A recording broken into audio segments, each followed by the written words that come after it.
Testing 1, 2, 3. This will be the February 26th, 2014 City Council Workshop meeting. Good evening. I'd like to call to order the City Council Workshop, February 26, 2014, approximately 7 p.m. Agenda item 1, discuss, take action on a recommendation for simplified, nimble, accelerated permitting, or SNAP. Courtney? Thank you, Mayor. I know I have updated you all, and I know this is a bit of interest to all of you in helping us become more efficient and become more business friendly. So I'm going to turn it over to John Stone, and he's going to go through the process that we have been through with the SNAP EDC committee, and he's also going to go through what we need to do to get certified. We also have our intern, and I'm going to allow John to introduce Mark, but Mark is going to do some of our presentation tonight, so go ahead, John. Sure. Good evening, everyone. With us tonight is Mark Seamer. He's our intern, and he has really done all the legwork when it comes to reaching out to the other communities and trying to query just what they're doing and how they're doing and some of their timing, which is really what we're talking about here tonight, is how can we improve the timing of our processes. So Mark he's got a bachelor's degree in interdisciplinary studies, which is a minor in behavioral sciences, public administration, and world comparative studies. He's been very busy for his young age of 23, I believe it is. He's got huge aspirations. He previously worked at the Office of International Studies out at the University of Central Florida, and prior to that, he assisted his father with doing a lot of the IT stuff at their muffler shop. And he has some excellent verbal and written communication skills, and is pretty handy with a computer as well, and is familiar with quite a few different software programs. And my favorite is he's an Eagle Scout. And you all may remember the project at the United Methodist Church where they built that little roof over area. Well, Mark was one of the Eagle Scouts that was working on that project to get his Eagle Scout qualification. So with that said, I'm going to turn over to Mark, and he's going to go through the PowerPoint. Then after that, we can get into some of the other details, and we'll be available for any questions you might have. Mark.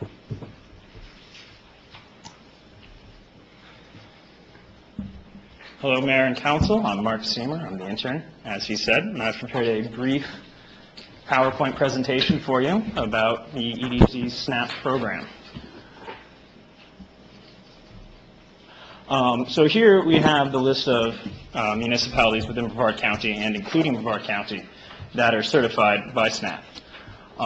It ranges in all sizes of communities, and some much larger than ours and some relatively similar in size.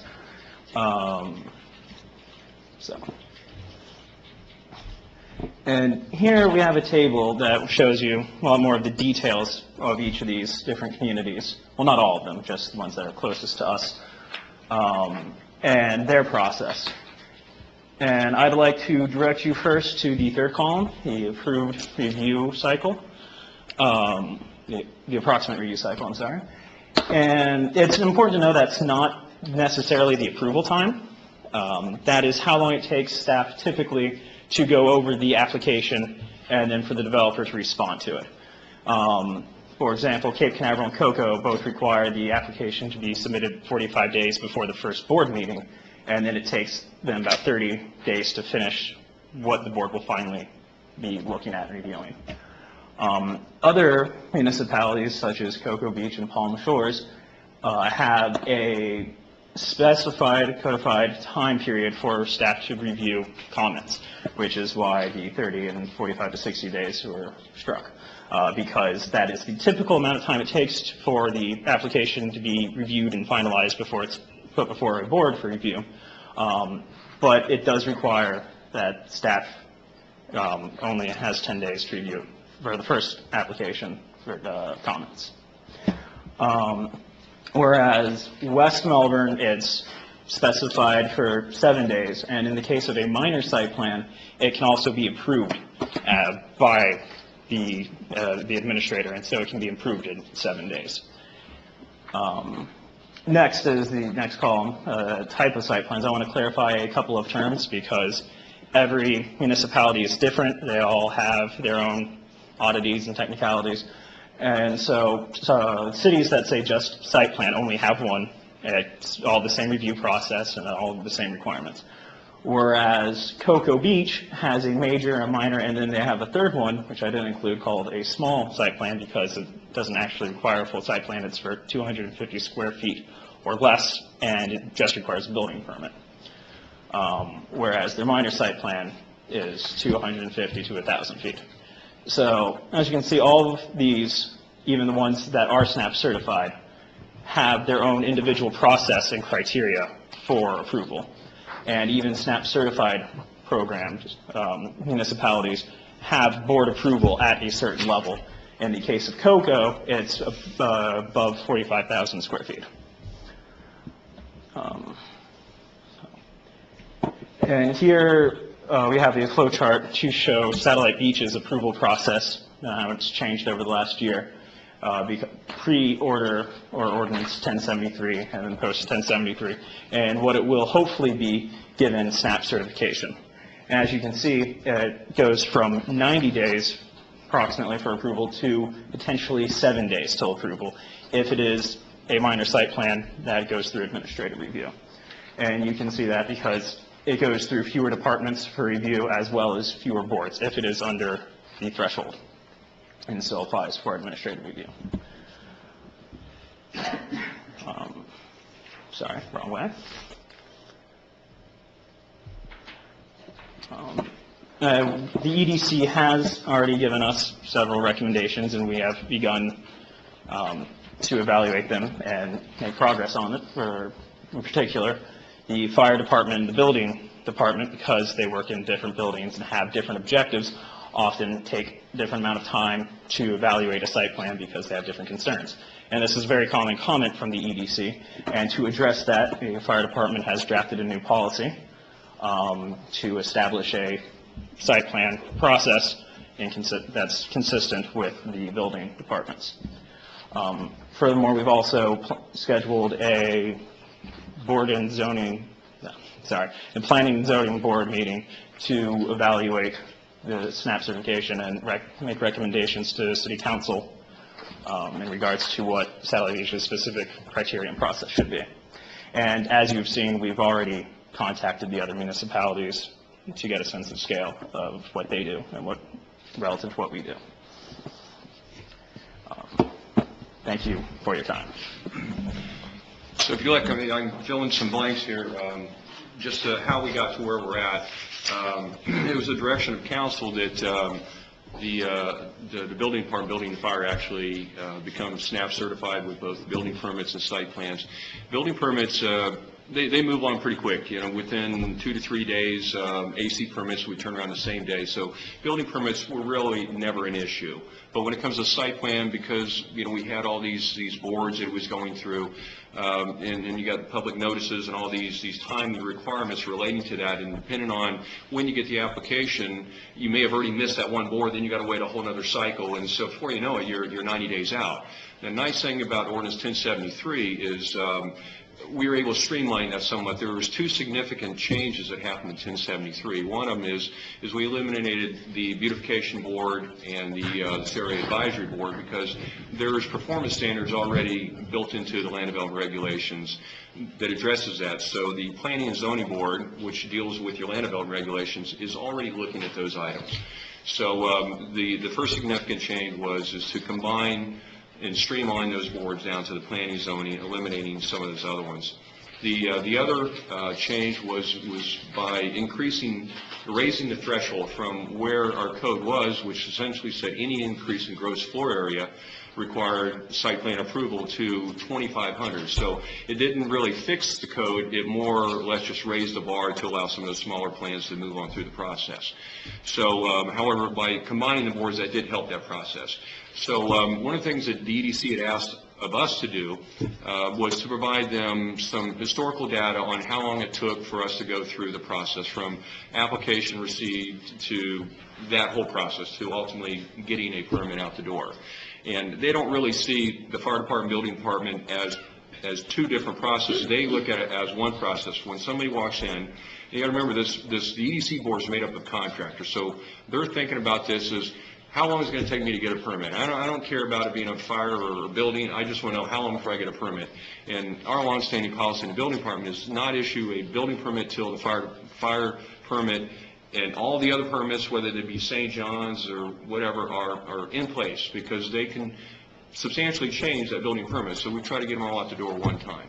So what we did is we provided them a track record and copies of our ordinances and our processes, and they came back with those 3 recommendations. So in this PowerPoint, we were essentially addressing those 3 points that they are looking from us. They're ready to certify us as of April, providing that we have made those changes.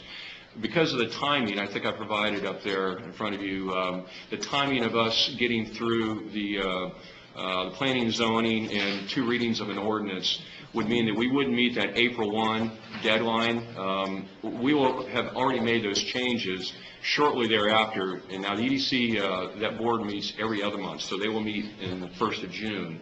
And so we will be ready to go, and we'll have a little bit of latitude to make sure we got a really tight ordinance before we get it to them in June. So I anticipate us actually being SNAP certified in June. That'll give us time to get through the planning and zoning with those changes. So that's where we are here today, is to talk about what kind of changes we would like to make when it comes to those land development regulations, thresholds, if any, and then just some of the nuances of how we want to move that forward. Can I put in for a minute? I think it's important too, so we have it's the 2,500 now, threshold 2,500 square feet is if a property owner comes in and applies for a permit for a site plan or turns in a site plan and the improvements are less than 2,500 square feet, then they can go through an administrative approval process. Anything above that has to go through the board approvals and council. Question there for you when it comes up. Is this on commercial or residential also? Also, both. Okay. Yeah. Right. Given, 1 and 2 family are currently exempt. Right. So if somebody comes in for a lot improvement, a single-family home lot or a duplex, those are exempt from site plan. That's what I thought. Right. Okay, that's what I was- Because that's considered a part of a plat. Right. And so there's no stormwater requirements or anything like that, so there's no real purpose for a site plan. And I think one of the things that definitely needs to be said is what we're talking about here tonight is not changing the land development regulations when it comes to the requirements. In other words, what is allowed in that zoning is going to continue to be what is allowed in that zoning only. The requirements that are set forth in the land development regulations that is the criteria for review, whether it be stormwater, whatever those requirements are, those are not going to change. We're simply talking about changing the process on how they go about getting a permit in order to bring that more in line with what the EDC is looking for and what these other cities have already done. So basically, on a piece of property that is a commercial piece of property or a multi-family type scenario, as long as whatever the project is meets the existing code, we're going to bypass the boards. I mean, we have things in place in the LDRs that basically spell everything out. Right. Here's a typical scenario, what we've seen in the past, I've certainly seen, is staff goes through this criteria painfully so. I mean, we really make sure that it meets all those requirements before it ever gets to a board, just as staff would typically do before something goes to council.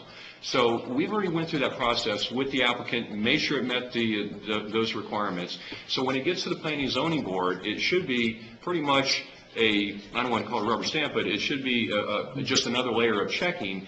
And what typically ends up happening is I don't know if they feel obligated to do so or they're just trying to help, but they tend to suggest things that are not a requirement of the code. So on one hand, we as staff, we could not permit something that does not meet those minimum requirements of the LDRs, nor should the planning and zoning be requiring things that are above the code.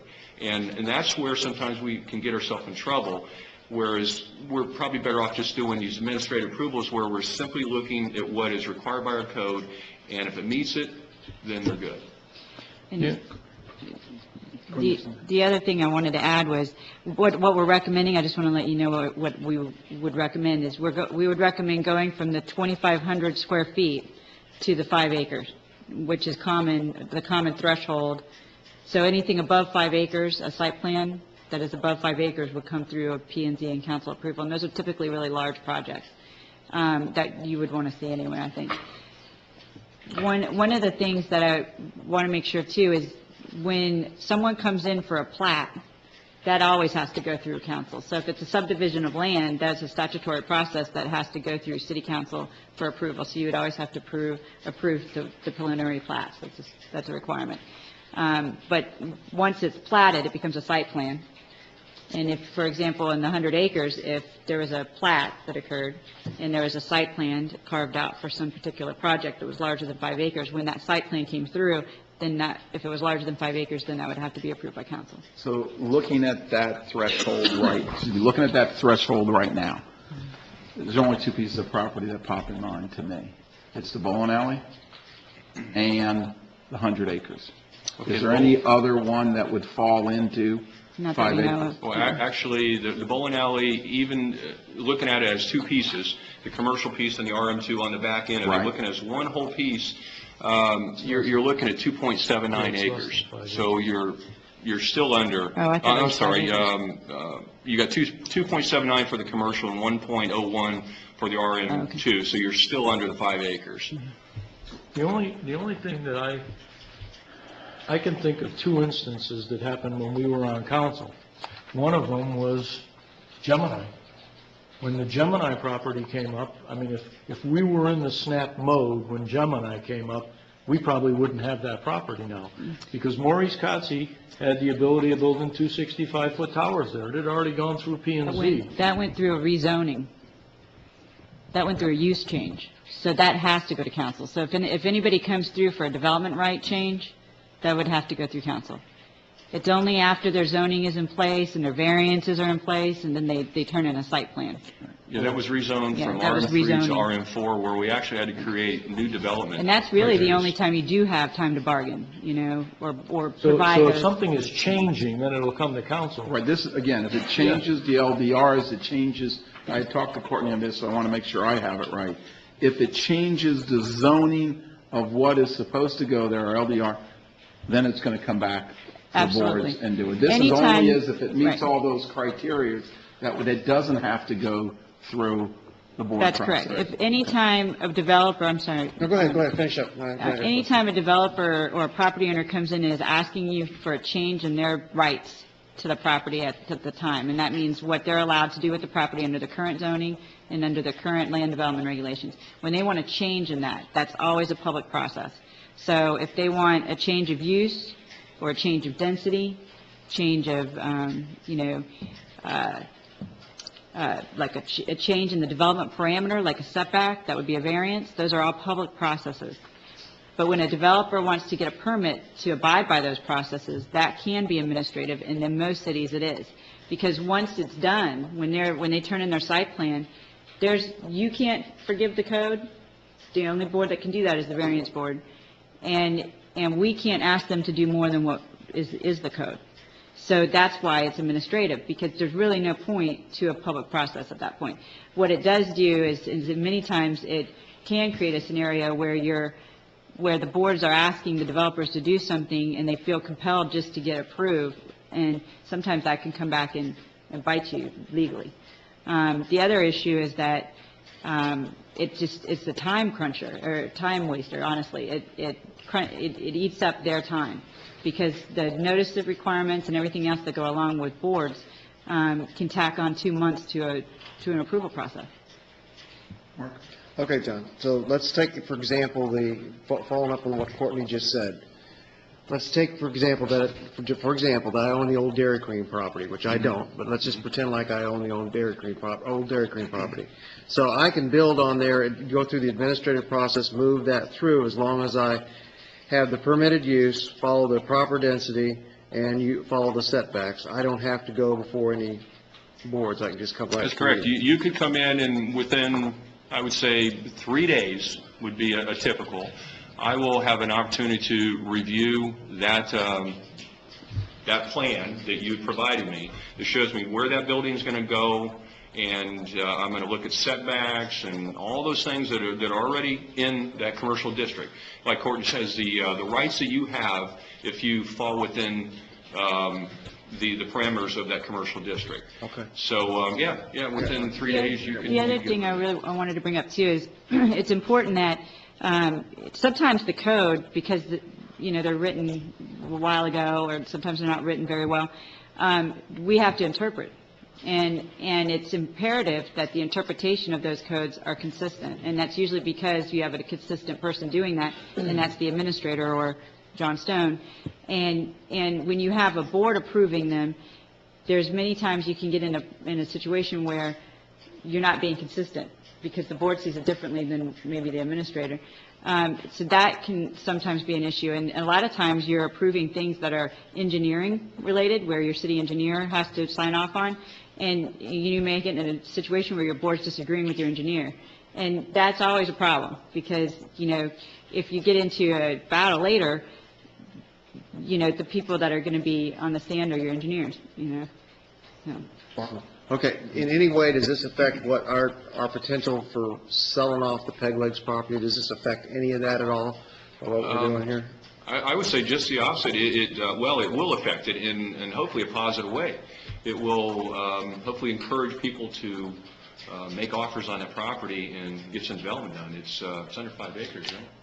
Yeah, I think what this will do will help people see Satellite Beach in a new way, and that it's easier to get a project done. Okay. The site plan process can be a deterrent And sometimes. I got one more question as a follow-up on that. Okay, so you can move everything through quickly with Peg Legs, and it's up and running. And all of a sudden, all the people around the neighborhood find out something's being built there that they've never known anything about. Is that going to create a perception with the public that it's been backdoored in some way? Well, no, I don't believe so. I mean, first off, when a business goes in there, within, let's say, the commercial district, which is what we're talking about, there is a list of uses that are allowed within that commercial district.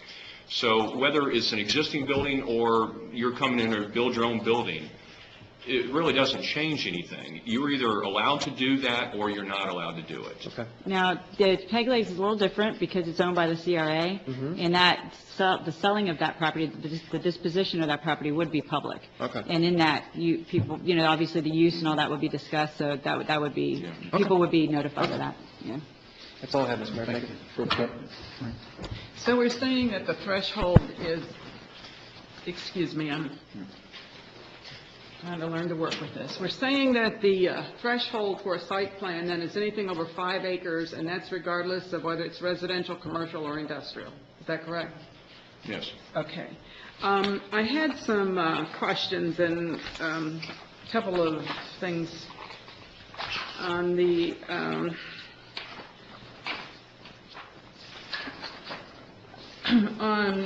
in the code that you gave us. Go to section 30-303. Let me qualify something about what you're looking at there. I can't hear. Okay. Let me qualify something as far as that code that you're looking at. Okay. Can you hear me all right? Oh, yeah. Okay. The code that I presented you, that was our code prior to ordinance 1073. And the reason why I did this is I gave you 1073 as well as the ordinance prior, so you could see the progression of what we were doing to what that ordinance did to change things, and then ultimately where we're going with it. So. Okay, well, hear me out, and I think that Okay. you'll agree with what I'm going to try to do here, so just go to that page, please. Okay. I'm sorry, what page again? It's section 30-303, the very last line, under filing approved site plan. Got it? Okay. Oh, I know what I'm saying there. You might, where it says now, you struck out by the city council, you might want to insert by the building official or designee. But go to the next page under paragraph E, echo. Right in the middle, it said, "And no extension has been granted by the city council," and I think you mean by the building official. Correct. What I did is I made some suggestions in here with the strike-throughs and the underlines, and they were strictly suggestions. But, John, to be consistent with what you're doing, I think you meant to change city council to building official there. I did. Yes, we Well, got one it. of us is crazy because it's not changed in what I'm looking at. Yeah. Do you have an underlined building official right next to the I'm on- strike-through? Yeah, and it should be. She's talking about building the third official. line Yes. in Third item line. E, where it says city council before the one-year period expires. Oh, yes. That should be- Okay, I missed that. You're right. Thank you. Okay, moving on.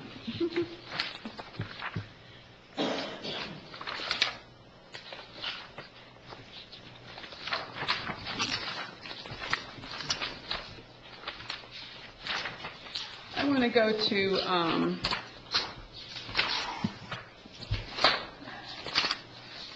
the site plan approval process that Mark did up, where it was pre-ordinance, ordinance, and then SNAP certified. Yep.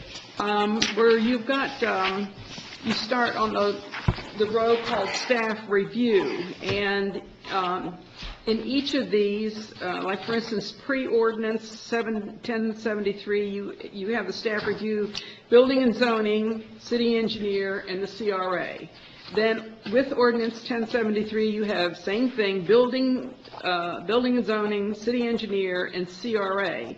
And then under SNAP certified, you go building, zoning, /CRA, and city engineer, and I don't understand the distinction. Okay. What had happened is recently I started working in a dual role of both building and zoning and the CRA. So it was a staff review by the CRA. In other words, it was Laura that did the staff review for the CRA side of it. Now that I'm doing both of those, I've simply combined those two titles. Okay. Yeah, So and it's you'll the see same that person. on your next agenda. Yeah, it's the same person now. Okay. All right, and so that's not referring to having to go before the CRA Advisory Yep. Committee or CRA Board? No, those are all It's staff the reviews. administrator. Just that he will be considering the CRA policies and in goals and objectives when reviewing the site plan. Okay. And that's going to be on this March 5th agenda, Okay. correct? Yes, yes. Okay. All right, that's it. Thank you. So let me ask one more thing. Are we going to be able to coordinate all this stuff with the fire department's inspections and, and make this happen? Well, I won't speak for the fire department. They're here, but they did create a policy, which is one of the things that the EDC was looking for, to make sure that we were talking and working hand in hand. Good. At some point, if we get a major development in, like the 100 acres, we will have to talk about resources for the fire department. It's just kind of simple that way, I mean, their mission is a different mission than permitting. And so when you have that situation, you typically, and the EDC, the SNAP certification led many cities to add resources to their fire department so they could focus a position on permitting. And some of the larger cities like Titusville's always had a fire marshal that only did that, but some of the smaller cities never really dedicated resources like that. I don't think we need to until we get a major development, but we will have to discuss that at some point. And Dave, you're comfortable with the process you're setting up? Absolutely. Okay. Any further questions from council? Hearing none, I'll open up for a public comment. John? John Fergus, 135 Maple. Nice collection. Number one, I guess the way I understand this is, if John, it, move that thing back up, if you please. does that work? No, you cut it off completely. All right, keep going. Well, how's this? As I understand it, the review process will be within staff. Basically, there isn't any judgment call. I think there was talk of that ambiguity or something, but not that, well, we could this or this. Right. It's within a set criteria. That raised a question for me. I would then wonder why, and I'm not sure I want to raise the question, but I feel I need to, why a 5-acre limit? If somebody wants to do 100 acres and everything they're going to do is already allowed, why not let them do it? You know, you can't tell them they can't. It's only maybe that you're doing a sense check or something.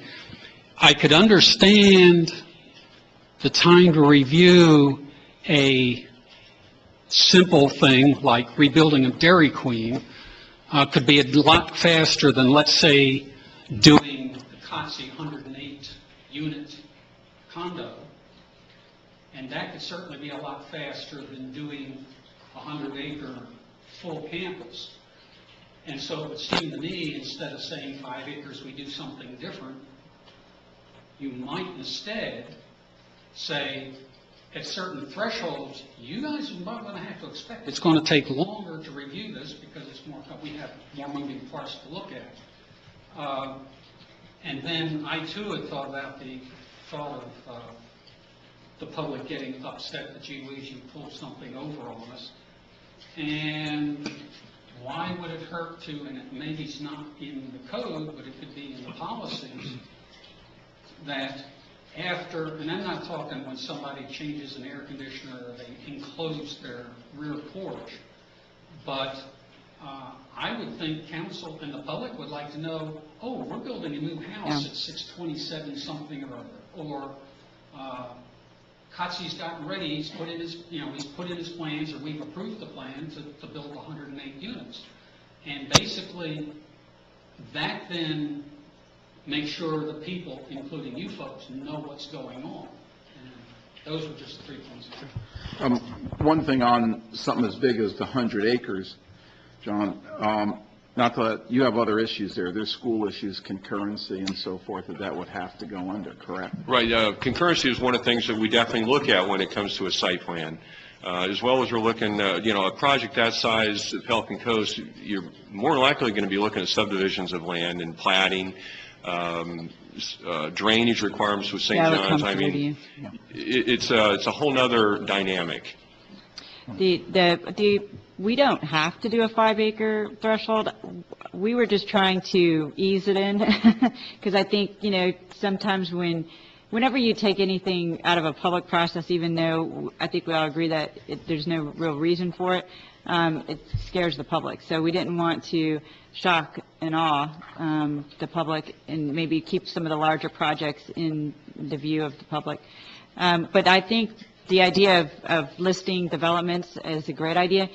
In the past, communities that I've worked in, we would do things like up-and-coming lists on the websites to tell people what projects are coming down the pipeline, and we can do that in the Beachcaster. Hey, this is coming, building permits have been issued for X, Y, and Z, and people always like to know what's being constructed in their community. That's always one of the things that people read the most. This is also on the executive director's report for both the CRA Advisory Committee and the CRA of new development out there, so new businesses. So these are things that would definitely be on your radar simply because staff's going to be bringing those kind of activities to you as being part of that corridor. And the other thing is when we do an administrative review, the 7 days that we're talking about is for a cycle. That means when somebody submits the plans, we have 7 days to review them. That doesn't mean they're all perfect, and it doesn't mean they're all going to be improved during that cycle. So we may send back comments, and then it triggers another cycle. So when they review the comments, they bring it back, and then so larger projects sometimes go through 2 to 3 cycles easily. So you may not have an approval in 7 days. You'll have approval sometimes in 2 or 3 months. I've seen site plans that are real large sometimes take a year, depending on the issues that are there, if there's environmental issues or anything like that. So I want to make sure that people understand that the 7 days would be considered a cycle. It's also depends on how good the plans are that the person submits. Many times we will have it done in 7 days, and the engineer will have it, on the other side, will have it for 30 to 60 days.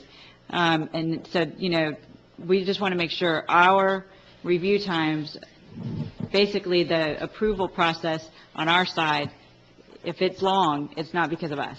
That's what we want to make sure. Let me ask this real quick a question, and looking at our city and how it's broken up right now, there's very few parcels of land that really going to fall into this. Let's take the bowling alley, for instance. It doesn't meet that threshold, but if they combined those two properties into one, then it would come to us, correct? No, that's still I think it might be under. 3.79. Okay, so, 3.80, actually. but you have two different zonings there, correct? Mhm. So if they wanted to change the Yes. zoning, combine that piece of property, okay, I'm looking at that just Yeah. because those are questions people Yeah. might say to us. If someone wants to put a project there Right. and it combines them, then therefore, it has to go back through Yes. the process. Anytime anybody Right. wants to change their zoning or their rights to the property, that has to come back for a public approval. Right, okay. Because you're conveying something to them that they don't already have. Right. So that's a public But approval. on that particular property, if they did commercial on what is already commercial. Yes. And residential on what's already residential, it wouldn't come back to us. Correct, yes. It would only be if they were going to do something. Now, how does That's mixed pretty use hard to come, do, how though. does mixed use come into If something it's- like that? If it's a mixed use, that would have to come back because Yeah, it's yeah. commercial and residential together. There'd be a land use change. That'd be a land use, okay. Yes, And and see, that's what I'm saying. If it changes an LDR, then it automatically triggers back into the process, correct? Right.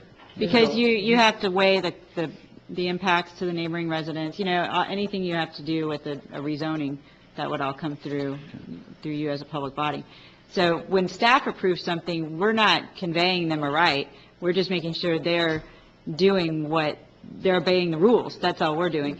There is some, like John mentioned, what we call ambiguity, but that's because, we have a consistent interpretation of those codes over time, and we always try to be consistent with the past so we don't run into problems with developers. But that's it, that's all staff does. So all we're doing in reality here is speeding up the time it takes somebody to do what they are ultimately allowed to do anyway on that piece of property. Right. Right. so let's get back to the 5 acres. How many properties in our city are over 5 acres? Probably very few. Well, you got to look at aggregation. I Well, mean, and see, but if it's aggregation, it's going to come back to us because it's probably going to change the use. Maybe, if they change the use. Well, I mean, if you've got a parcel on A1A, and they aggregate 3 houses behind the property on A1A and buy residential, That Yes, would. they're that going will to change definitely zoning. come back. Right. So that type of a scenario is going to trigger it coming back here. Right. And that's I our mean, sale. Pretty much everything is going to happen that way because there aren't any 5-acre parcels that really are going to be, so, what John brings up as 5 acres is kind of a moot point. I But mean, that's our anything that's- catch, Dominic, you see, that's our catch to, if there is a change, because people, obviously, we found and through time, don't like change. So if it's going to change it, then it can't be pushed through because we've created a change, therefore, it goes back through the old process. But Yeah. even if it's 3 acres and somebody buys 2 houses behind a commercial parcel. Amen, but it you still just- comes to us. Correct. So that is our catch. When things change, LDR isn't going to change to look at the city, that the residents won't feel like, oh, it's being pushed over on them, because it has has to change. All I think would this I would does- recommend keeping the 5 acres, honestly. And I now, think- if it was like the Paradise Properties, David Almers, he aggregated 2 commercial pieces. Yeah. So nothing really changed. Okay. Yeah, I think- it was under 5 acres, I'm just but- trying to, Yeah. get it in my mind where the And- 5 and acres sometimes- comes in, but I see, where he's going. And sometimes when people come through for rezoning, I've always asked for concept plans to go with it, but they're not required to do that. And really, pretty much by law, you really can't tell them to turn in a concept plan. So sometimes it's better you know, to have that site plan 5 acres down the road, so you can really see what they're doing, you know, and 5-acre projects, even though we require them to abide by our current code, those are big projects that the design of the project can have an impact to the neighboring residents, you know. Okay, everyone good? Directions, all you need? Yes, for this, we just need direction if you're, you know, You're going You would to like P and Z us- with this next, right? Yep. And then they're going to make recommendations, and it's going to come back to us. So I'm fine with it. You know, and I just look at it as from being the simple way to do it is that we're really not changing anything. All we're doing is if somebody has a piece of property and he meets everything, we're making it easy for him to Say get we're the open for permit. business. or she. Great. Okay, any other questions on this? I just like to harass the mayor. John, thanks. Okay, moving on to agenda item number 2, discuss, make a recommendation for a complete street concept. Give me 1 second to open up the conference. I think, I'm not real sure we need to have this put on the screen, but the complete streets, we put a presentation in your packet that was done when the TPO first created the Complete Streets program. And basically what that was they were getting more requests, and as well as FDOT, for projects that were not necessarily capacity related, meaning widening the road to accommodate cars, but capacity related for pedestrian use and bicycles and transit. Basically saying, you know, a lot of Brevard cities were saying, can't we use these funds, like our TPO money and our projects with DOT, can't we start prioritizing some of these pedestrian, bicycle, and transit projects, because that's what we really need. And so the TPO basically said, you know what, we really do need to start concentrating on these quality of life issues. It's not just about cars on the road, it's more about the ability for people all users in all stages of their life to use the road. And they created this program for Complete Streets, which, where are you at? I was trying to get you some visuals on really an example. Just go to the of, front. you know,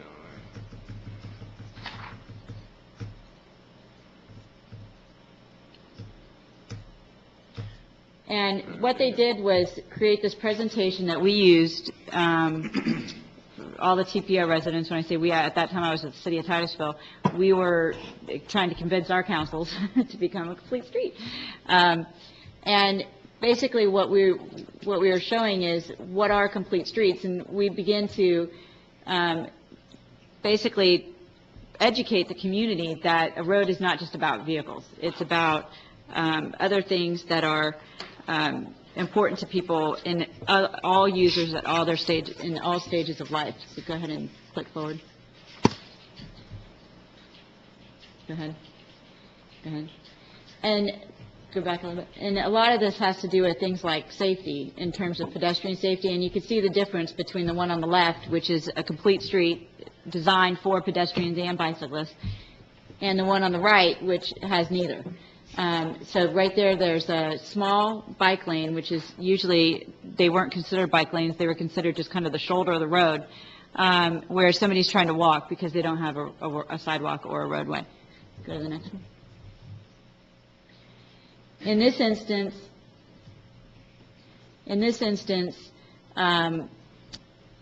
over 65, we have 20.4% of our Brevard residents are over 65. And right now, we have more than ever, and this is not on the slide, but more than ever, transit users all over the county, including all routes. The ridership has tripled, literally, in the past 10 years. Go ahead. These are what complete streets look like, because they don't only accommodate the use of for example, they don't just accommodate sidewalks and bike lanes, they accommodate business and commerce and visual aesthetics, including landscaping, and they basically make the community. For the TPO to become eligible to participate in the Complete Street program, you had to do these things. We had to adopt a complete streets policy. We had to have a collector arterial roadways, which we have both. And potential improvements address 3 or more modes of transportation, meaning it's not just about cars. You need to add the transit and the bike lanes and the sidewalks. And then have the public support for that, and that would include resolutions and the policies. And then also, we would have to become LAP certified. And then in this case, where we're not LAP certified, we would contract out to get that LAP certification. LAP. What is it? Local agency certification, I think. It basically means you have the ability to follow through with FDOT permitting and engineering.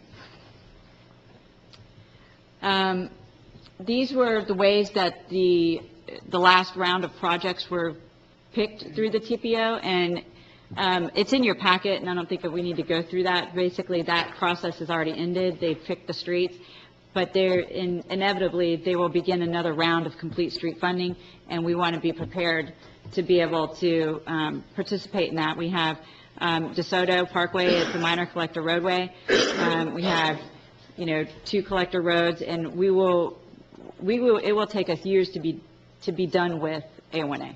So we will always have a project to submit. And when you talk about funding, are you talking about from TPO? Yes. And there's levels of funding they get from the state, and then there's levels of funding from, the county as well.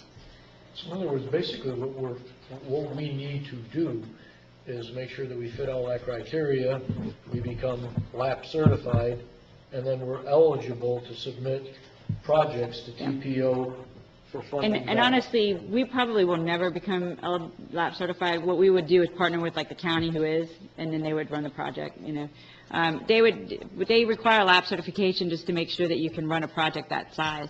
Like in some cases, like with the DOT, if in this case, like with the 2016 project, we would ask them to run that project. So we're going to give you money and you do it, and in that case, they'd say, okay, well, you don't need to be LAP certified because we're not running the project. So it's different, like in another city, like, for example, and I keep using Titusville because I know that, but like Hopkins Avenue is a huge street, and those improvements were massive. And there's no county to partner with there, and it's not a DOT roadway, so they have to make sure that the city is prepared to run that project. That's what they want to know. This will help us in our A1A. Yes. And this also helps when you have these policies in your comp plan to negotiate with DOT as well. And it also is just, honestly, from a planning perspective, the right way to build roads. I mean, when you're doing a nice project, you want to build it for everyone. How does this interact with CRA and all the activities? I mean, it works all right? Oh, yeah. They can intertwine, I guess is the call? It's a perfect match, because basically when we do what we're talking about with our A1A project, that's a complete street. Mm-hmm. And so we have the guidelines in our comp plan. It makes us more eligible for grants, and more eligible for funding, and basically tells everyone that this is our priority for the city, that we want to make our streets, comfortable for everyone. Okay. So what's the process that we're looking at? I mean, you're educating us now on what this is about. Where are we going from here? The next phase, we would adopt a resolution, adopting the complete street policy or concept, and then we would also adopt policies in our comprehensive plan. So we would send that to CPAB to start crafting that language and moving that forward. That would be the next step. So this would fall right into what the residents really said, how they want A1A and, South Patrick. And when we're looking at, like, we have to rebuild Roosevelt one day, and when we rebuild that road, we should be putting bike lanes and sidewalks. So when you have a situation where you're rebuilding something, you might as well put it back for everybody. And that's a collector road. Yes, we consider that a minor collector. This is kind of like a no-brainer. This is what the citizens have been telling us for the years that I've been involved. They want to see the improvements on the streets that are, allowing them to get from where they want to go to where they want to get safely. Bike lanes, sidewalks, this is Yeah, the principles of Complete Street are being applied to the A1A project. And if, you guys have been to those meetings, and the things that you're hearing from those residents are the things that we're talking about. It's basically, but you'd be amazed at how many people say, why should we pay for sidewalk? But a lot of times people see what their own, life is, and they can't see, they may break a leg, the next day, and they're in a wheelchair, and they can't get down the road because it's not ADA accessible and there's no sidewalks. And every time I see the little old lady down my street that runs her little scooter, zzz, and she's doing it on the road because there's no sidewalk, it kills me. And, I think if we start taking that stance that every time we do our roads, we put those facilities in, And if we don't do them, we put those people at risk. right. So, we were at the meetings, and, for every 10 people that said, we need sidewalks, and we need this, and we need that, there were 2 people that said, why are we doing that? And it fits in with our CFAO initiatives and, Yeah. to, make all of our infrastructure, that fits across every demographic that we have. When we do these collector roads, like if you say we're doing, eventually we're going to need to do Roosevelt, do these street projects help with drainage and, anything that we need to do that are capital also? Yes and no. So if it will. But it would help. Yes, it will. It helps. It helps us pay for it, honestly. But yes, if I'm not mistaken, in many of the cities that are doing these roads are also taking the opportunity to fix everything that's under the ground that needs to be fixed. Because a lot of these roads are old. Like Coco's doing Peachtree, which is a very old road, and they had big open drainage ditches in the sides of the roads. And it's actually the most used transit section of the county.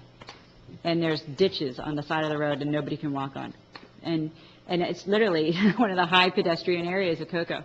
So they're taking the opportunity to pipe that, and, so in those cases, yes, you'd see the other infrastructure improvements that when you're opening the road and you're doing all that construction, you might as well get all the rest of it done as well.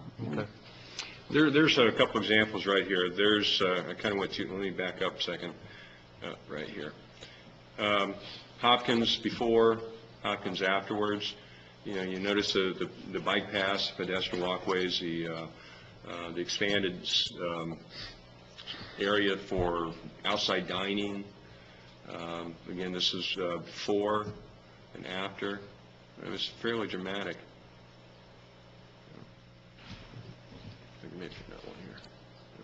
This is Peachtree, I think, and then, Yeah, there weren't any slides on this one. Yeah, okay, it looks, yeah. Oh, I saw all this today. a great example is the one in Cocoa Beach with Ocean Avenue.